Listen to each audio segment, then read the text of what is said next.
Hello, and welcome to the latest episode of Through the Pages. If you are here for Gut Health Books, you are here on a good day. We have Brainmaker by David Perlmutter. So, I really enjoyed this book, and I will preface it by saying I have not read his other book that appears to be far more controversial, Grain Brain. Whether it's health or politics or social stuff, like I like seeing different perspectives. I really liked where he was coming from on a lot of this in the gut health sense. I also recognize we're on very different pages nutritionally. Maybe not very different, but overall approach, things that, he's a keto guy. And so his other book, Grain Brain, seems to be pretty much about how gluten and grains are the source of all evil. I can see it for gluten in varying degrees for people, not saying like it's a blanket, like it's bad, everyone should not do it. I don't know what that would be like if everyone did it. Maybe that would be better, who knows? But he goes pretty in depth on gluten make the gut more permeable, or the gut wall I should say, and that is a source of tons of issues. And I can see where sort of our understanding of celiac disease or gluten sensitivity disease, if it's not microbial, would be oversimplified, and that it would be like it's an allergy and that sort of thing. But when we get to a direct part on it that is basically like your lining of your gut wall thins, leaky gut in some ways, I really found that to be fascinating. I don't feel like I'd heard that before. But on that note, I feel like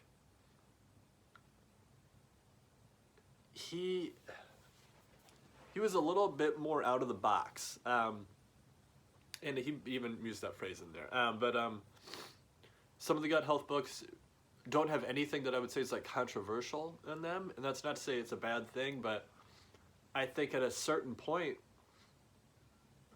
you're going to be at odds with the mainstream, and so some walk that line very delicately.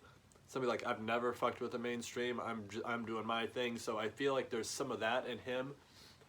He talks about fasting and detoxing in a way that is more akin to like raw health books or like raw food books that I know are like very opposite of the establishment in a way, and I've always kind of liked that. So I feel like this was kind of splitting the difference, and so like as I went to kind of do a little research on it online, I saw a lot of like contentious things said about it, and I'm not mad at that. So I don't think him or anyone fully understands the gut microbiome. So we're all in uncharted territory here. But I liked some of his more radical approaches. Fecal transplants I'd read about through different books, but the probiotic enemas was new to me. And that type of stuff, because I have experience with enemas and colon cleansing, I believe in it. I know it works. It was highly effective in my life. So the idea of doing it with probiotics versus something like a fucking coffee, like that makes a lot of sense to me. What I don't get is the keto perspective, but maybe I should read Grain Brain and get a different view on it. But that was one where it came up with like a lot of this is like doctors have contended that this is not, and so like I'm leery to go into that knowing I'm not as versed in it and not able to detect BS maybe.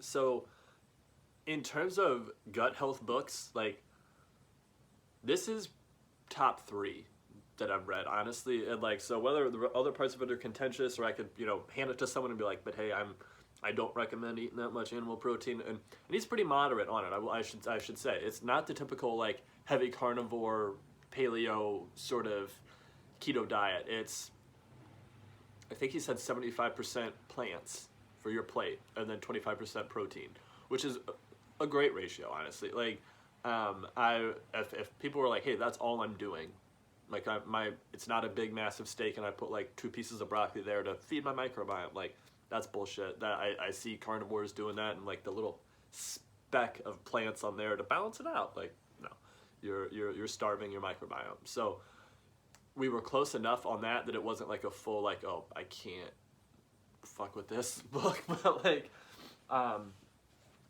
whereas like Fiber Fueled or The Human Superorganism, I can pretty much pass off to someone and be like, every word I'm with.